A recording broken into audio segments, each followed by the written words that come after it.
Hi, I'm Kristen. So if you follow the channel at all, you might know I get a bit impatient sometimes with following quilt patterns.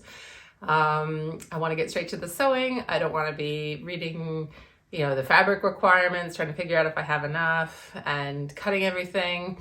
So often I just wing it when I make my quilts. So what I want to do today is kind of talk you through how I wing it, and sort of how I go about making a quilt without a pattern and how that comes about. So that if you want to try it too, you might know where to start because it's not that difficult. And for me, it's easier than laboriously following a pattern. But anyway, so this one, which I'm calling Triangle Madness, is a case in point.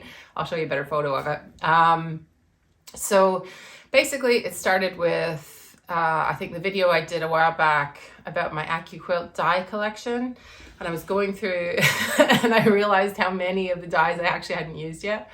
So anyway, one of them was the Isosceles Triangle Die, which is what I used for the center of this here. So I could have obviously looked up a pattern. There's probably one from Accuquilt about what you can make with the die, but I didn't do that. I just pulled out a stash of scraps, remnants, like little bits of fabric that I had. I somehow ended up choosing pink, yellow, so a couple of pinks, yellow, and sort of white, off-white kind of low volume fabrics. And I just started cutting triangles. So I just cut a bunch with the scraps that I'd pulled. I didn't know if it would be enough for anything or what. So I cut out all this triangle. So I had a pile of them and I thought I was just going to do a random, like basically the whole quilt was going to be random isosceles triangles. That's what I thought. But when I kind of laid them out, I saw, well, I don't really have enough for that.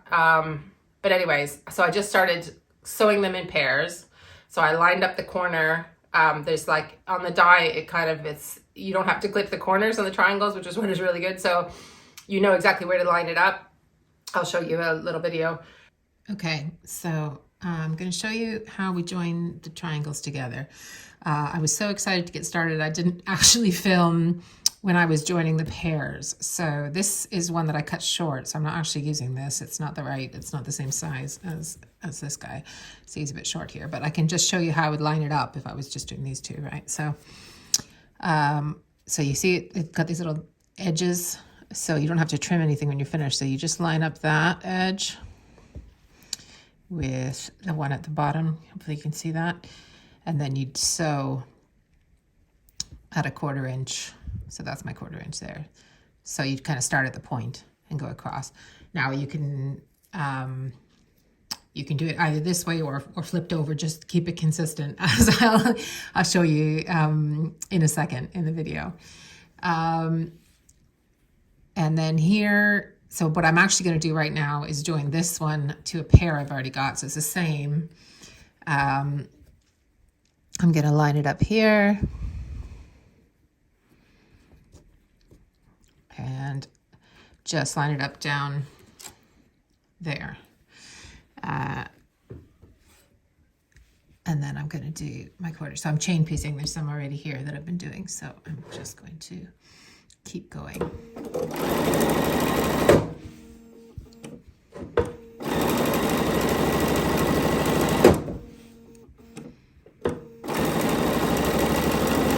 And so I go through that point. I don't know if you can see that. Go through that point at the end. Just try and show you. So it's pretty simple.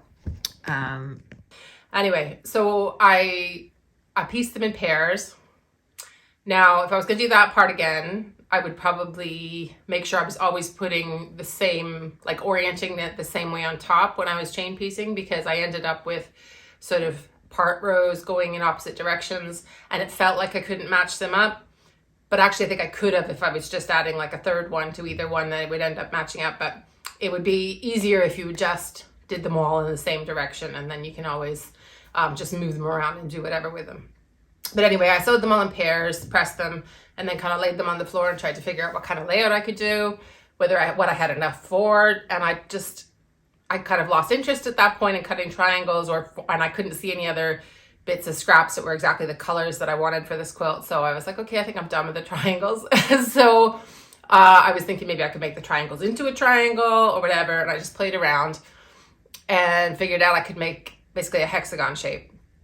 So there was a few triangles left over, which I ended up using on the back. I'll show you that in a bit.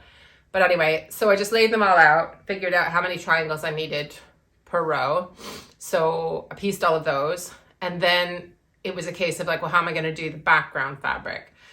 So I could have, in hindsight, I could have pieced the whole hexagon, you know, in rows, and then put four, well, no, it would have been like a long strip on the top, a long strip on the bottom, and then four corners to finish it off. But I didn't do that.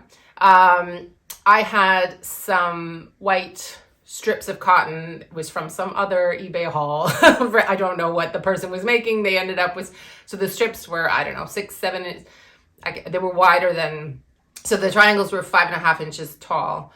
And I know I had to cut down the strips a bit to get them to be the same height, but I don't know what they were. Anyway, it was somebody else's leftovers. So I thought, well, but if I cut that at an angle like a triangle, surely I can just continue the row with straight white. So I tried that and it worked. And so I ended up making rows. So I did the triangles that I needed in the middle, finished it off with the white and so on. And I was just kind of like literally laying them out on the floor, lining up the triangles and then cutting the white to match on the other side. I knew I was going to trim the whole quilt when I was done. So I was just trying to make it roughly the whole thing the same width.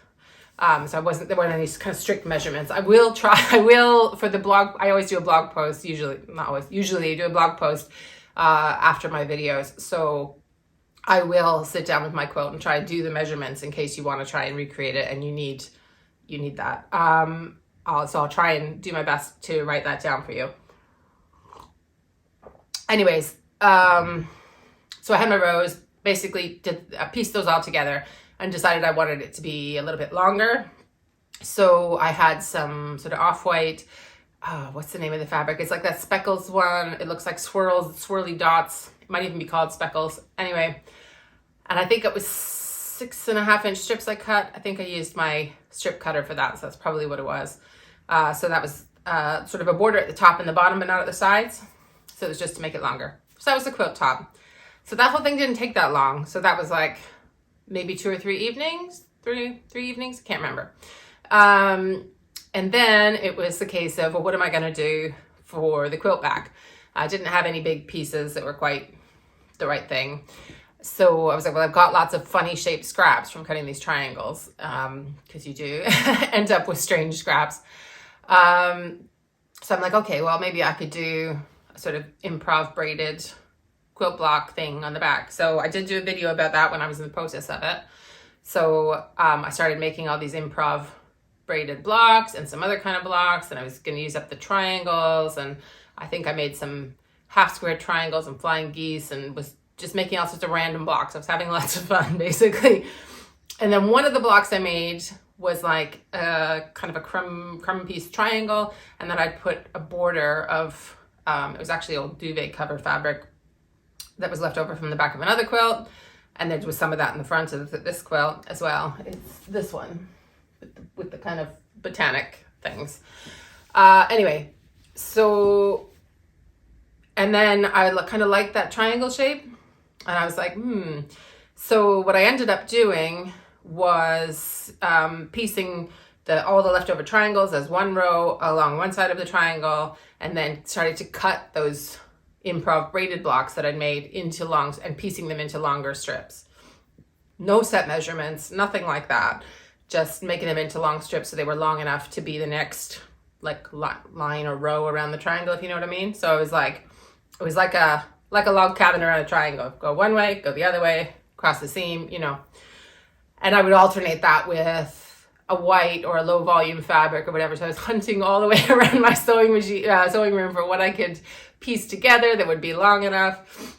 The quilt back took 3 times longer than the quilt top for sure. Maybe longer. I don't know. I was doing it for a long time. It was lots of nice, mindless sewing, listening to documentaries on Netflix, and just piecing this random triangle. But I had to make the quilt back way bigger than the quilt itself, because if you want the area of a triangle to cover the area of a square, needs to be bigger. So I knew I was going to cut off the tips of some of the triangles, but there would be all the triangles in the middle, basically. So anyway, eventually I got that the right size, basted it. I quilted the middle differently to the edge, so I just went around. It's not in the ditch, it's my random beside the ditch kind of thing, around the triangles, and then did sort of just echoed a hexagon shape all the way around. There's a bit of puckering. I probably could have started better in the middle of the quilt for the quilting, but anyway. The other thing was that I used double batting on this one. So it's 2 layers of 80-20 batting.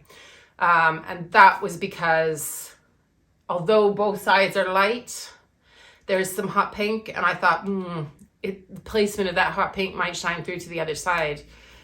So, and I don't like it when that happens. I've had a couple quilts where that happens. So I tried the double batting because I also like a puffy, heavy quilt. But I'm not gonna lie, it was really heavy to push it through the machine. So that's the moral of that one. It turned out fine. I've used double batting once before, and I do think I end up with sometimes skip stitches in the quilting, not masses, but a few. And I think that must be because of the weight and the drag of the quilt. I'm not sure, but anyway, so that's kind of one of the things that can happen if you're doing that. So if I was going to do that again, I'd probably use a lighter, like a poly batting or something like that for the double layers. Anyway, and then I used the same material as the 2 border strips on the front for the binding, and just a little bit of leftover binding strip in pink for a label that I did across the binding. So that was inspired by, I did a video a few weeks back about different ways to label your quilts, and one of the ones that I hadn't tried myself was to put the label on the binding, so I tried that this time and I quite liked it. So anyway, so that's my Triangle Madness quilt. I really enjoyed it. I really like it. My husband looked at it and said, "Oh, that's a good one," which is like, what does he think of the other ones? But anyway, and the kids liked it and wanted to look at both sides and stuff, so that made me happy. It's the size is kind of like a lap. My favorite size of making a quilt like this is like random throw size. Random throw size is what I would call it. So it's like a big throw. It's probably as big as a double or something like that. It might be a bit bigger, but it's not. I'm not making it to a set size. You could, of course you could, but I just don't. So it fits on top of my Super King bed, but it doesn't drape down the side, and it doesn't go all the way to the edges and stuff. But anyway, that's where it's going. So, and it's nice and warm. So I hope you've enjoyed seeing my random no pattern quilt making, and that maybe if you've not, I know some of you definitely make quilts without patterns, but if any of you have been a bit scared of it, or you've been curious and you want to do it and you're just not sure how to start, my tips would be to give yourself a little bit of a boundary of what it's going to be. So I started with the triangles, and then I worked from there. I started with a set group of colors, and then I worked from there. So, rather than just throwing every color at it, every fabric at it, every block at it. But if you give yourself a few parameters and then just work with that, then it starts to become easier, I think. Anyway, I'd love to know your approach to quilting without a pattern, and how you find that, and what you like or don't like about it. And if there's anything else that I could make a video about that would make that easier for you. Not that there's anything wrong with using patterns. It's just I'm impatient. And I like to get straight to the making stuff. And I probably do like the playing around with things as well, I guess. Well, anyways, thank you so much for listening to all of this. And if you like videos like this, please do subscribe, hit the bell for notifications, and leave me a comment and let me know what you thought. Thanks so much for spending time with me. Bye.